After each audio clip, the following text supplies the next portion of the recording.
Welcome to Real Estate 360, an informative and engaging hour discussing everything you need to know about the world of real estate. Your host, Tom K. Wilson, will provide you with insight and guidance on how to buy, sell, finance, and invest in real estate. He also offers real estate tax management strategies, new construction advice, home improvement tips, and much, much more.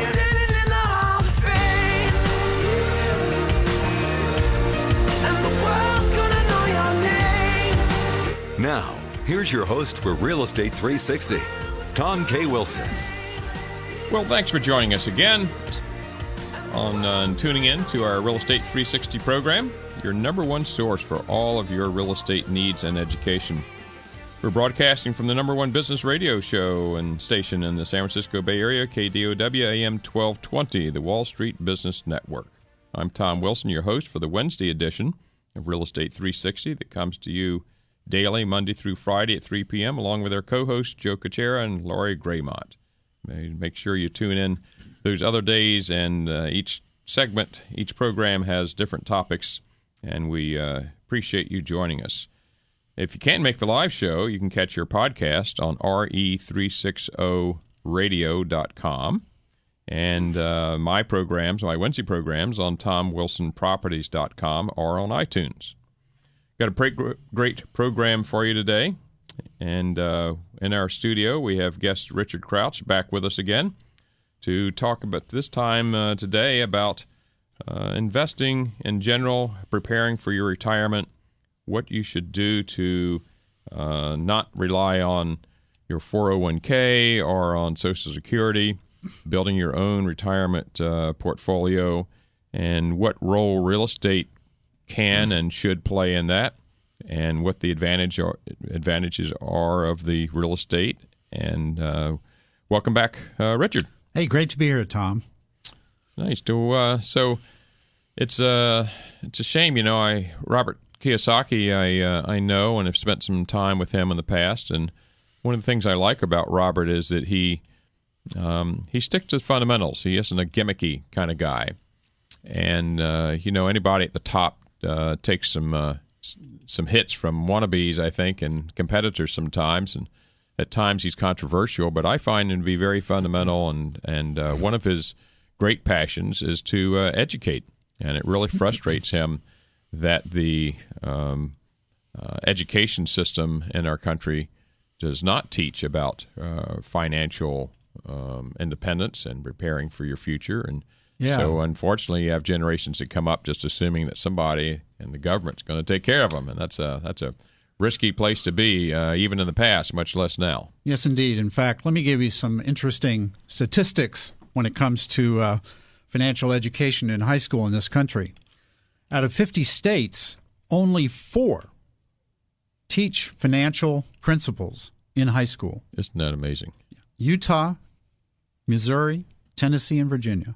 The rest of them, there's nothing. I guess the other thing they could teach would be how to be a parent, but let's start with one thing at a time. Yeah, I mean, it's just incredible. And what's kind of an interesting and maybe a little bit humorous aspect to this, 37 states require sex education. Probably don't need as much education about that as you do financial independence. Well, that's kind of how I see it. I mean, so I think that everybody is at a disadvantage, at a handicap, if you will, day one after they graduate from high school, and frankly, even from college, if their major does not include in-depth financial courses, okay? And obviously, if you're an engineer, you may not get that, for example. And yet, you've got to understand finance. If you don't, you're basically going to fall behind, okay? So the reason you're going to fall behind, especially today, is we no longer have a situation where a company is going to take care of us, where the government's going to give us a way to invest that is going to be bulletproof. You mentioned 401ks, for example. And before that, people actually had things called pensions. Yeah.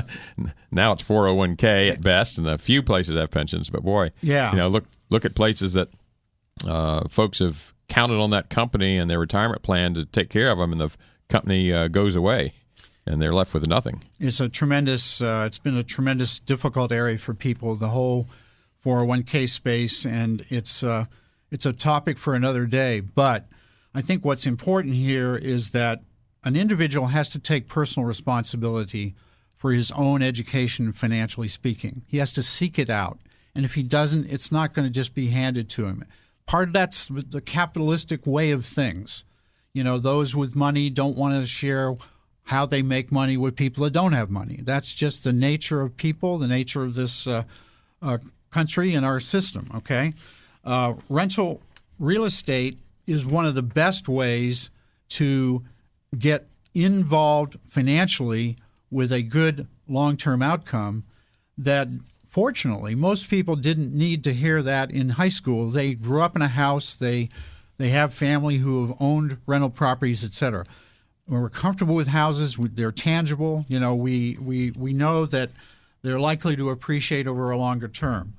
But why is it important, again, to get out there and invest in an asset like real estate to build your financial future? Well, one of the reasons is that if you look at most people, when you ask them what do they fear most, dying or outliving their money. Frankly, they fear outliving their money more than they do fear dying. And that's a result of the fact that we're living longer. You know, medicine is keeping us alive longer into our 90s and 100s, and we never planned, you know, for that long a period to be able to keep our wealth in retirement, which could be 30 years as long as we worked. So we got to have enough money built up that pays our lifestyle for 30 years. So basic things you need to do: you need a financial needs analysis. You need to get together with a financial professional or even a real estate professional that also is experienced in real estate to talk about cash flow, saving money, debt management, proper protection. What happens if you die? What happens if your wife dies or your daughter or your son? I mean, you're going to insure your house. You're going to insure your car. Shouldn't you insure the lives of those people who are dear to you? Emergency fund to have money in an emergency, and also to accumulate assets. And that's where real estate, we start talking about why you need to accumulate assets, is you've got to overcome inflation, first and foremost. Let me give you a few statistics here that are pretty eye-opener. 1978, you know what? That's not that long ago, Tom. I think that's about when you and I met. My daughter would disagree, but yeah, I think we like to think it wasn't that long ago. Well, let me tell you what the cost of living in the U.S. was in 1978. The average income per year, $17,000. The average cost of a new house, $54,800. The average rent, $260 a month. Cost of a gallon of gas, 63 cents. A dozen eggs, 48 cents. And the average cost for a Chevrolet Nova, $3,823. Now, when you look ahead, I bet you didn't pay that much for your first car, did you? $3,500 for a Mustang, 1965. There you go. You know what? If you look ahead, do you think we're going to continue to experience inflation in a dramatic way, just what this indicates here? We're already experiencing it, whether it be energy costs, costs of food. I mean, it's just incredible. So we've got to be aware of the fact, if we're not earning return on investment greater than inflation every day, we are becoming poorer. And I just got off of a conference that had three national economists on it, and the common denominator takeaway is that high inflation is pretty much inevitable, and it may happen sooner than later, and now's the time to grasp the window of opportunity to lock yourselves into things that will give you some hedges against that. Exactly. And let's just talk briefly about the power of compounding of money, because people don't understand this very well. They do if they sit down and think about it and somebody helps them understand it. It's the kind of thing that it's kind of like you don't think about how you breathe. I mean, you know, it's just not something that people think about. What's the difference in money over 1 year, 10 years, 30 years, or whatever? But basically, between let's just say you've got the option to invest and get 5% on your investment. Well, you're going to probably beat inflation if you can do that, okay? You're probably not going to build a whole lot of wealth, however. You need to be closer to 10%. So let's just take, for 50 years, $1,000 a month. At 5%, you're going to end up with $11,467. Going from $1,000 to $11,467. If you're at 10%, it goes from it goes from the relative to the 50 years for 5%, it's $117,391 if you earn 10%. So you double the interest rate and you go up 10 times the amount of money that you have. If you then just increase only 2% from 10%, the same time frame, you end up with $289,000, over a 50%, 70% increase. So it's and if you look at this at 70 years, it's even more dramatic. At 5%, $30,000. At 10%, your investment's worth $789,000. At 12%, only 2% more, $2.787 million. And that's just with $1,000. That's right. And that's not adding $1,000 a month or a year, right? That's just a lump sum to start with. Just a lump sum to start with. And if you have a program where you're either putting a certain amount into any vehicle, whether it be securities or real estate or whatever, that compounding effect is tremendous. Yes, exactly. And since you mentioned real estate and tax, let me just point out that let's say you have $1 million retirement goal, okay? If you earn 4% on your investments, you'd have to put away or save $1,843 a month. And at 8%, $1,179 a month. If your investment is in real estate, which shelters you from taxation, if you earn 4%, it's only $1,455 per month, but only $706 a month at 8% return because you have a tax advantaged investment. That's why real estate is so huge. You can get 8% and you can get the tax sheltering, and that's why that's what you need to be doing. So anytime you're looking at two different kinds of investment, you really have to look at the after-tax benefit Absolutely. Of it, not just before. Yeah, and life insurance is another example. It's totally tax advantaged. That and real estate are the two best things you can do. Mm-hmm. So then the cost of waiting. What happens if you wait? There's a lot of excuses why I'm going to wait until next year to do that, or after our kids graduate from college, or we retire. If you years until retirement to build the wealth we've just talked about, from age of 40, $286 a month is all you need to save to be financially set when you retire.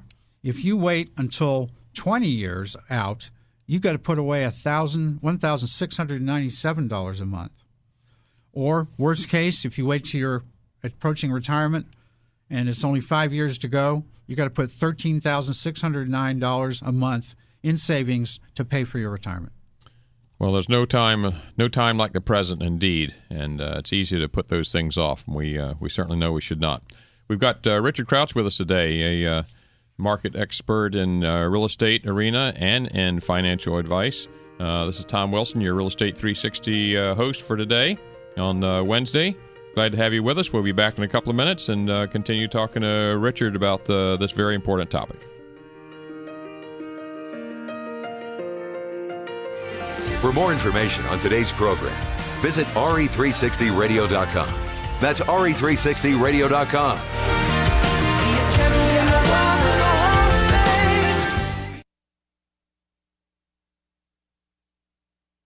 For more information on today's program, visit RE360Radio.com. That's RE360Radio.com. Now, here's your host for Real Estate 360, Tom K. Wilson.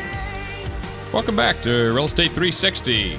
We're talking today with Richard Crouch, a very experienced veteran here in the real estate market and in investing in general. And he brings with him the analytical background of a high-tech career and entrepreneurship that he's had here in Silicon Valley for some time. It's nice to have Richard back with us. So, Richard, let's continue here on. We're talking about the topic today of why it's important for people to build for retirement. What are the different ways to do that? Why they should start now rather than later, and how these different areas that they can invest in compare to each other. Certainly, I think you would concur that even though I profess and I like most of my retirement assets are certainly in real estate, that no one should put all their eggs in one basket, and there are other asset classes and other vehicles to utilize. And I think we're going to address that a little bit now and how these different vehicles compare to each other. Okay, sounds good. We talked about in our last segment real estate has a very, really solid chance of achieving an 8% return over time. And I think historically that's also been true. Modern portfolio theory says that if you leave money invested for a long enough period of time in stocks and equities, you have a chance of getting an 8% return, okay, over a long period of time. The problem is that very few people invest in accordance with the modern portfolio theory. The most fundamental aspect of which, of course, is to buy low. To buy low and sell high. Okay. The reality is about 83% of all equity investors, they buy high and sell low when you start talking about the financial markets, which can be very treacherous because our emotions get in our way of making good, rational decisions.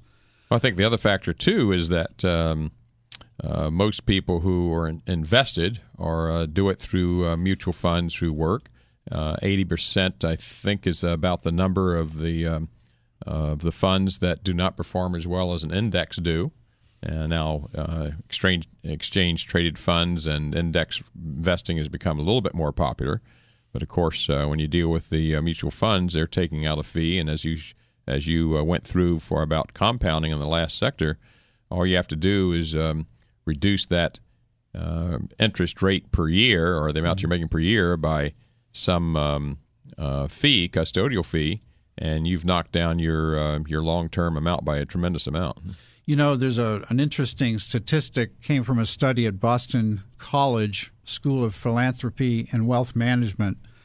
They surveyed a group of people 70 years old, all of whom had to see what their overall net worth was and what the rate of return was relative to the amount of their success in building their financial future. Mm-hmm.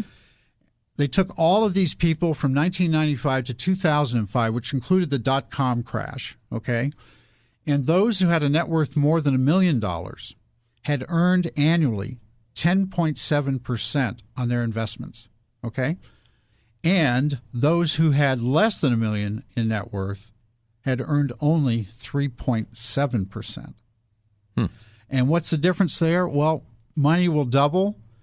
If you're at 3.7%, it's going to take you 20 years to double your money. If you're making 10.7%, you're going to double your money every 4 years. In other words, the rich get richer, the poor get poorer. Okay. Now, what does the average? You talk about? Well, yeah, I really think maybe I want to get back into financial investing, and I think there are a lot of reasons why that's a good thing. But you better understand the reality of the past and use that as a guide for the future. If you look at the average investor, equity investor, and this would be the mutual funds and individual investing, over the period of 20 years, the last 20 years, average investor has underperformed the S&P by minus 4.3%. That's amazing. Okay? Now, so you're minus 4.3% from the S&P, but you know what else? The S&P over that period of 2000 to 2012 is down 7.1%. It's lost 7.1%. It's amazing how long a period of time you can pick out on the market and find that didn't gain anything. So you got to be very careful. And the last thing, 30.5% adjusted for inflation, negative, minus 30% adjusted for inflation. Wow. Richard, thank you. We'll be back with Richard Crouch in just a moment. Talking about investing for your future. This is Tom Wilson on AM 1220 KDOW, your Wall Street Business Network. I have a couple of messages for you, and then we'll be right back.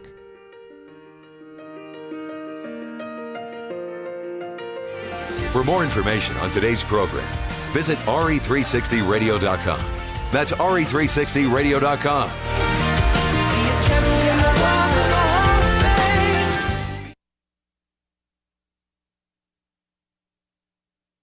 For more information on today's program, visit RE360Radio.com.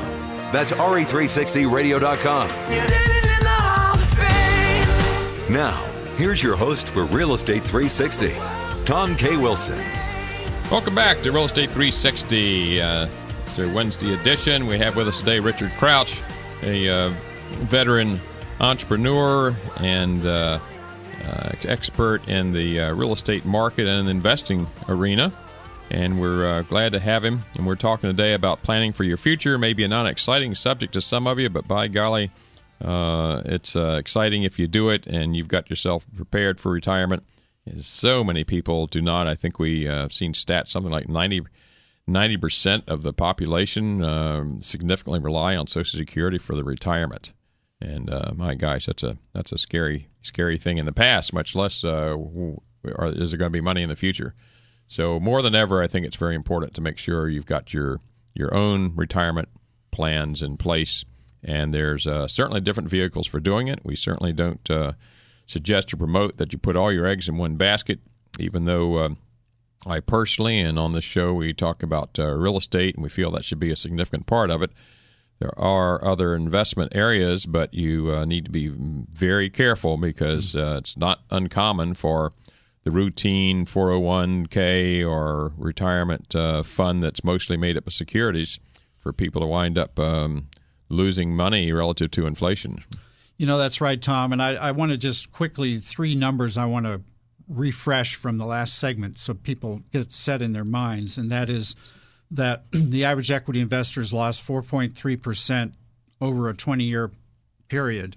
And the funds that he's investing in since 2000 have lost 7.1%.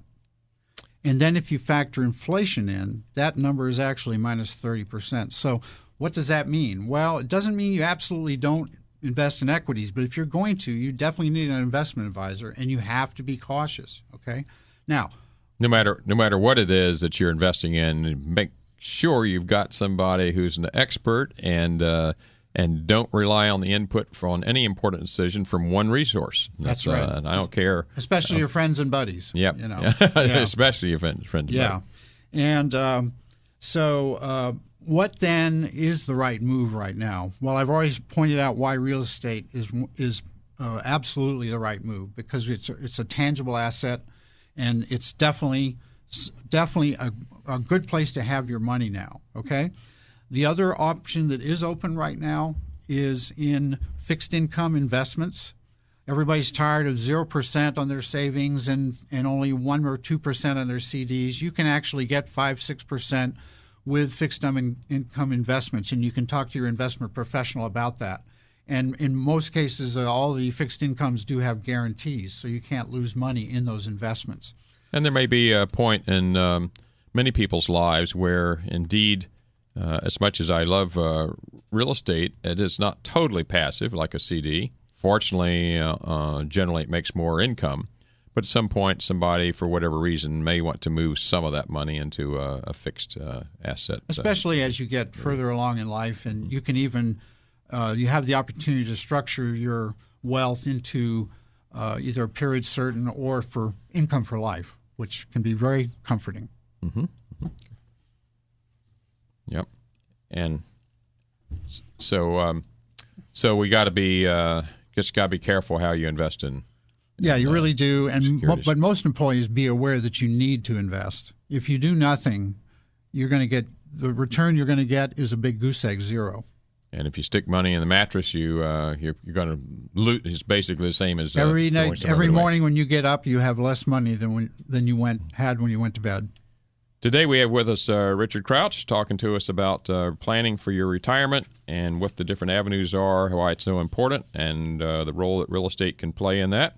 This is Real Estate 360 on AM 1220 KDOW, the Wall Street Business Network, and we'll be back with you and after a couple of messages to continue talking about this very important subject. For more information on today's program, visit RE360Radio.com. That's RE360Radio.com.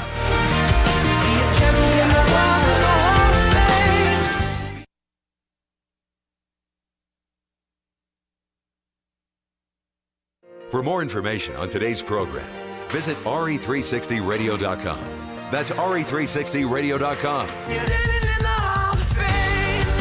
Now, here's your host for Real Estate 360, Tom K. Wilson. Welcome back. We have with us today Richard Crouch, who is talking to us about the importance of planning for your retirement, the different options and ways of doing that, and the role that real estate can play in this. So we've talked a lot about the general importance, how much difference it can make to in the percent that you have return, especially when it's compounded over time. How you may be investing in something that some expert says is important, but really doesn't turn out to be quite so good, and you're left with something that didn't really keep up with inflation like you had hoped. So I think those are all critical issues, and that no matter what you're investing in, that you need to have a team and experts and rely on more than one input in order to make those important decisions. So certainly real estate is on this Real Estate 360 is an important topic to us, and it's not because we're originally born with that concept. It's just that over time, most of us who are in real estate have looked back and have compared it to all the other things we've invested in. And I think one of the negatives in people's minds about real estate is most people tend to want to have a quick buck. They want to make a fast return. They want to get up lightning fast, and of course the laws of business are such that if you strive for high returns, you're taking on high risk, and that risk is often much higher than people realize that it is. So I think that's something that affects people's decisions on what they invest in. I've always said that I think real estate is the best get-rich-slow scheme there is.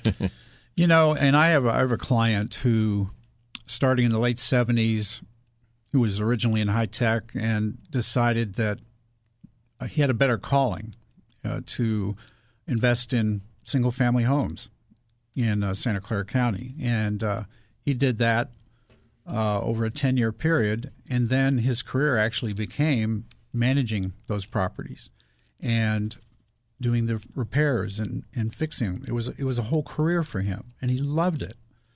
And it's a tremendous thing to do, to have that kind of a scenario. Well, so what's the payoff in that case? Well, I mean, he literally bought his first house for $70,000 in 1977, something like that, okay? Today, the homes that he purchased are worth $5 million. Yep. Well, I think that's debt-free, I might add. Now, in his case, he did manage it, but we generally recommend to people that don't manage it yourself. And in fact, that's what keeps some people from investing in real estate, because they don't want to fix toilets and deal with tenants. Right. And I profess that you should manage the managers and let them take care of that. Right. And if you try to manage the properties as well, then it takes your eye off the ball of investing, and you may not invest as much. There are different ways it can work, and if that's a passion for someone and they like doing it, then that's fine. But don't not invest because you're worried that, oh, geez, I don't want to have to deal with that kind of thing. Yeah, you have to have a passion for it, no question, and it pays off if you do. Let's talk about the advantages of investing in real estate. Number one, over the long haul, it has given higher returns than most any other kind of investing have. It's usually does not make quick appreciation and fortunes. So unfortunately, in some respects, we've seen times in areas, coastal cities like and regions like we're in, where there are some fast appreciation. Everybody wants to jump on that bandwagon, but that's what gets a lot of people in trouble. Mm-hmm. So I think when you get back to times like we're in now, Robert Kiyosaki has, one of his fundamentals is always invest in assets that produce cash flow now. And certainly, maybe right now with these multiple offers, there are people that are tempted to try to do speculative investing, but it's not really investing. That's really speculation, although it's extremely hard because you can't find anything to buy these days for doing that. But I think, investing in for cash flow is the important thing. The real estate certainly has tremendous tax advantages. The income is almost totally sheltered, certainly during the first several years. If you have a loan of 50 to 80%, which is pretty typical, it is probably the lowest risk investment vehicle in which you can easily leverage by getting loans toward it. Most kinds of investments, you wouldn't want to take that kind of risk. In real estate, it works pretty well, and you get to deduct the debt service on that. And we have certainly there is the potential of appreciation. When you look at just cash flow, 8% is pretty typical on properties. But if you take the internal rate of return, which takes into account also the appreciation over a long period of time, then the internal rate of return tends to be more like 20% per year. Then that's after internal rate of return is the only fair way to compare two kinds of investments, because it takes into account all the money that goes in and out of an investment, including the sale and the cost of sale and so forth at the end. And it also takes into account the net present value of all the money at the time that it goes in, because money that you put in today is more valuable than money that you might put in at the very end of investment. So that's the two ways or the really important way to compare two different kinds of investment. And by the way, it's no wonder that we have hordes of buyers right now trying to buy homes and can't because there's not enough inventory. So what we hope for is that sellers will sell so that buyers can buy and get their chance to take this knowledge and to move forward with it. So to recap that little bit, the real estate advantages are that it has good cash flow, it has an appreciation factor, it can be leveraged, you can get loans against it and leverage it, and you can get depreciation, which adds to the cash flow when you go to sell that property. So those are all the reasons why it works very, very well for many people and should be a part of most people's portfolio. Most wealthy people have real estate has been a significant portion of what has contributed to their high net worth. So we have Richard Crouch with us today talking about the planning for your retirement and how real estate plays that role. This is 1220 AM KDOW. This is Real Estate 360. This is Tom Wilson. We'll be back with you in just a couple of moments. For more information on today's program, visit RE360Radio.com. That's RE360Radio.com.